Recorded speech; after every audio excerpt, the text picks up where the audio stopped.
Halo semuanya, selamat datang kembali di channel aku. Pernah nggak sih kalian lagi jalan-jalan di kota, terus lihat ada taman baru yang bagus, jalan yang tadinya bolong-bolong sekarang mulus, atau mungkin sekolah yang direnovasi jadi lebih keren. Terus kepikiran, ini semua dibangun pakai duit siapa ya? Nah, pertanyaan random tapi penting banget itu yang mau kita kulik bareng-bareng hari ini.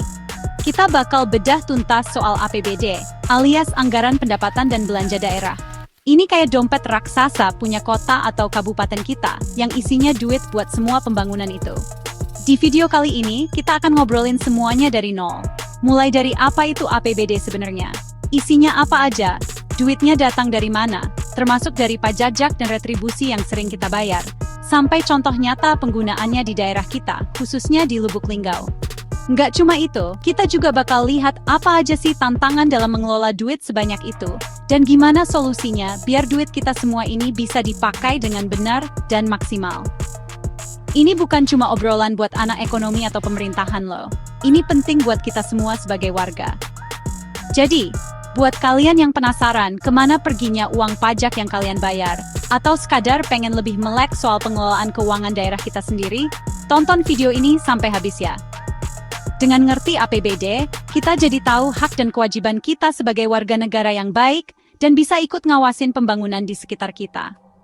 Siapa tahu setelah nonton ini, kalian jadi lebih kritis dan peduli sama kota kalian. Yuk, langsung aja kita mulai pembahasannya. Oke, kita mulai dari yang paling dasar dulu. APBD, Anggaran Pendapatan dan Belanja Daerah. Kedengarannya serius dan agak bikin ngantuk ya.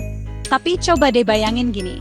APBD itu kayak rencana keuangan pribadi kita, tapi versi jumbo, versi satu kota atau provinsi. Jadi, pemerintah daerah itu setiap tahun bikin daftar. Oke, tahun depan kita kira-kira bakal dapat duit dari mana aja ya? Terus duit itu mau kita pakai buat apa aja? Rencana inilah yang disebut APBD. Ini bukan sekadar catatan biasa, tapi dokumen resmi yang harus disetujui sama DPRD alias wakil rakyat kita, terus disahkan jadi peraturan daerah.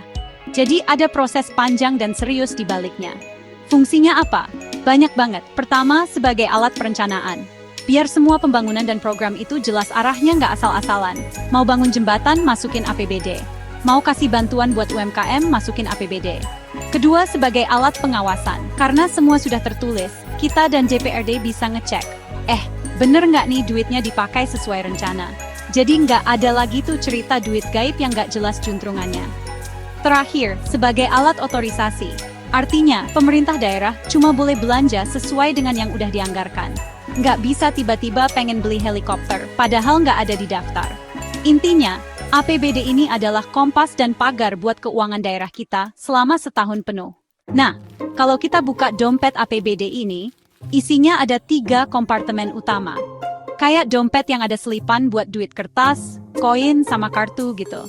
Komponen pertama itu namanya pendapatan daerah. Ini adalah semua pemasukan yang diterima oleh daerah dalam 1 tahun. Ibaratnya, ini gaji atau uang jajan yang didapat pemerintah daerah. Duitnya bisa datang dari banyak sumber, yang nanti akan kita bahas lebih detail.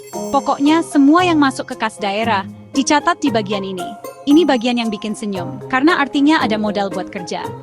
Komponen kedua kebalikannya yaitu belanja daerah. Nah, ini bagian pengeluaran. Semua duit yang direncanakan buat dipakai untuk kepentingan publik masuknya ke sini. Misalnya buat bayar gaji PNS, guru, dan dokter di puskesmas.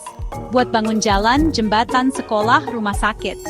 Buat beli alat-alat kantor, mobil dinas, sampai buat program-program sosial kayak bantuan untuk warga miskin. Semua pengeluaran dari yang paling gede sampai yang paling kecil harus terdata rapi di sini. Ini bagian yang harus paling diawasi, biar nggak boros dan tepat sasaran. Komponen ketiga ini agak unik, namanya pembiayaan daerah. Ini kayak strategi keuangan daerah.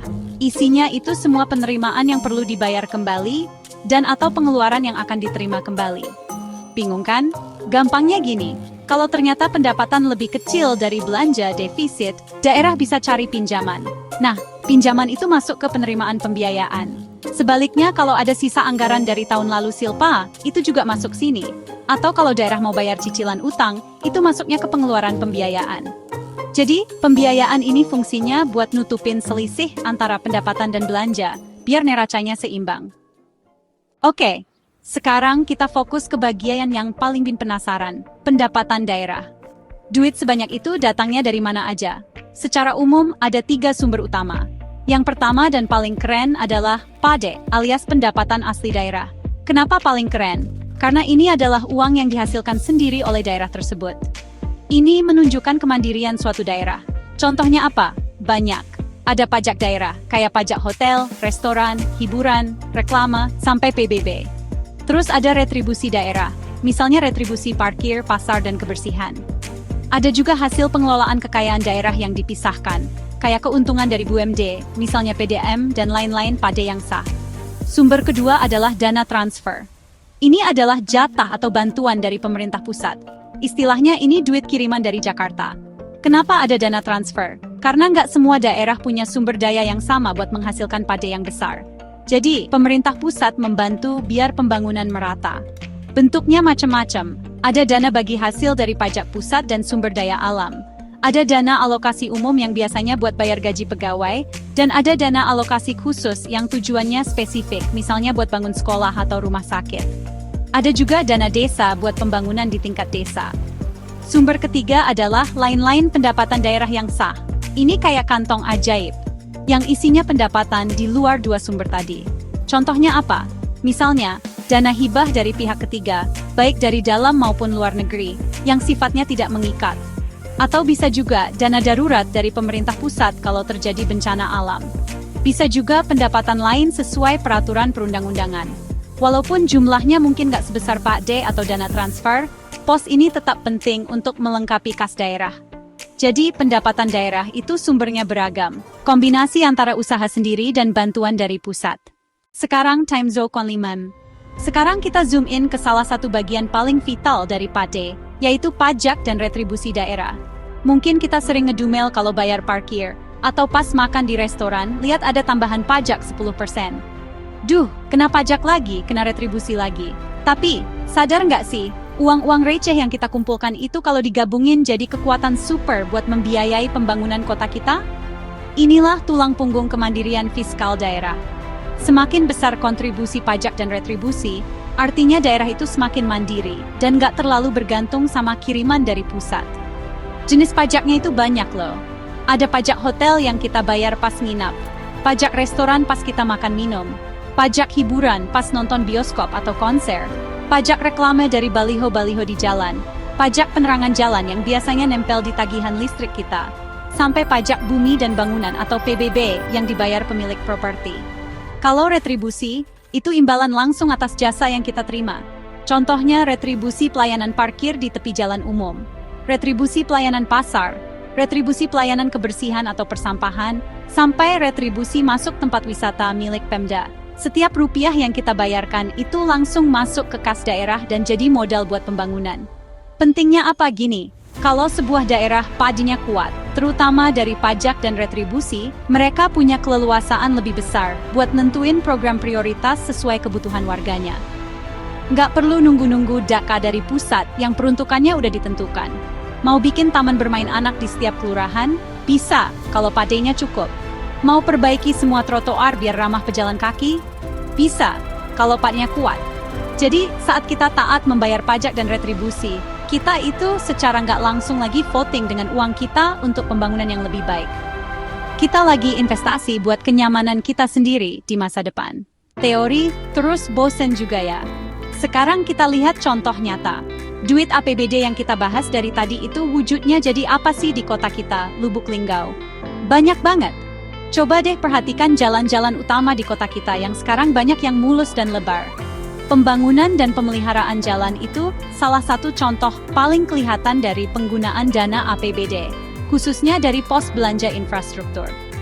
Termasuk juga pembangunan drainase biar kota kita nggak gampang banjir, atau lampu-lampu penerangan jalan yang bikin kita lebih aman kalau pulang malam. Itu semua dibiayai dari dompet raksasa kita bersama. Nggak cuma infrastruktur fisik, lihat juga fasilitas kesehatan. Pembangunan atau renovasi puskesmas di berbagai kecamatan, pengadaan alat-alat medis yang lebih canggih di RSUD Dr. Sobirin, atau program-program kesehatan gratis untuk masyarakat kurang mampu, itu semua adalah hasil dari alokasi belanja APBD di sektor kesehatan. Di bidang pendidikan juga sama.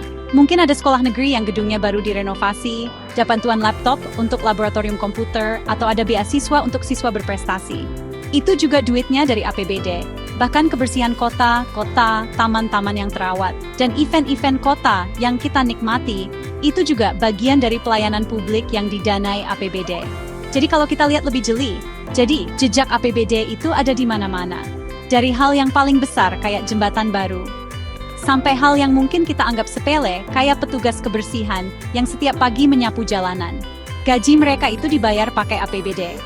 Dengan melihat contoh-contoh nyata ini, kita jadi lebih paham kan kalau uang pajak dan retribusi yang kita bayar itu nggak hilang begitu aja. Uangnya berubah wujud. Jadi berbagai fasilitas dan layanan yang kita nikmati setiap hari sebagai warga Lubuk Linggau. Sultan Talimnya. Meskipun kelihatannya sistemnya udah bagus, tapi mengelola uang triliunan rupiah itu nggak gampang. Banyak tantangannya. Salah satu yang paling klasik adalah ketergantungan yang masih tinggi pada dana transfer dari pusat. Banyak daerah yang padinya masih kecil, jadi kalau kiriman dari pusat telat atau berkurang, program pembangunan bisa langsung goyang. Tantangan lain adalah pengelolaan pajak dan retribusi yang belum optimal. Masih banyak potensi yang belum tergali, mungkin karena pendataannya kurang akurat, atau masih ada kebocoran di sana-sini. Transparansi juga jadi isu. Kadang kita sebagai warga susah banget mengakses informasi detail soal penggunaan APBD. Terakhir, perencanaan yang kadang kurang berbasis kebutuhan real masyarakat, lebih ke proyek semata. Tapi, setiap tantangan pasti ada solusinya. Ini PR kita bersama, pemerintah dan masyarakat. Untuk mengatasi ketergantungan, solusinya adalah menggenjot PAD lewat otonomi fiskal, kreatif mencari sumber-sumber pendapatan baru yang sah. Untuk optimalisasi pajak, digitalisasi adalah kunci. Sistem pembayaran pajak online, database wajib pajak yang terintegrasi, itu bisa mengurangi kebocoran dan mempermudah warga.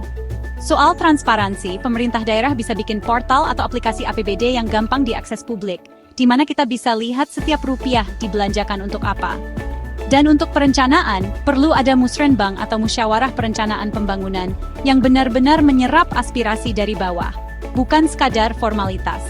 Keterlibatan aktif kita sebagai warga dalam mengawasi dan memberi masukan itu penting banget. Hei. Jadi, kesimpulannya apa nih dari obrolan panjang kita hari ini? Satu hal yang pasti, pajak dan retribusi daerah yang sering kita anggap sepele, itu ternyata punya peran yang luar biasa penting. Itulah nyawa dari kemandirian dan motor penggerak pembangunan di daerah kita. Setiap rupiah yang kita bayarkan adalah bata yang ikut membangun jalan, sekolah, dan rumah sakit yang lebih baik. Tanpa kontribusi kita, pemerintah daerah akan kesulitan untuk mewujudkan kota yang kita impikan bersama. Jadi, jangan lagi ngedumel pas bayar pajak ya. Anggap aja itu sebagai investasi kita untuk kenyamanan hidup di kota sendiri. Sebagai warga yang baik dan cerdas, peran kita nggak berhenti setelah bayar pajak. Justru disitulah dimulai. Mari kita sama-sama dukung dan dorong pemerintah daerah kita untuk lebih transparan dan optimal dalam mengelola APBD. Kita punya hak untuk tahu uang kita dipakai untuk apa, dan kita punya kewajiban untuk ikut mengawasinya. Manfaatkan kanal-kanal informasi yang ada, tanyakan jika ada yang tidak jelas, dan berikan masukan yang membangun. Semakin kita peduli, semakin kecil kemungkinan uang rakyat disalahgunakan. Pembangunan yang baik lahir dari pemerintah yang akuntabel dan masyarakat yang kritis. Terima kasih banyak buat kalian semua yang sudah nonton sampai akhir. Aku harap video ini bisa nambah wawasan dan bikin kita semua jadi lebih melek soal keuangan daerah kita. Kalau kalian suka dengan konten-konten seperti ini dan pengen tahu lebih banyak lagi soal topik keuangan daerah atau pemerintahan, jangan lupa buat klik tombol subscribe ya, dan nyalakan juga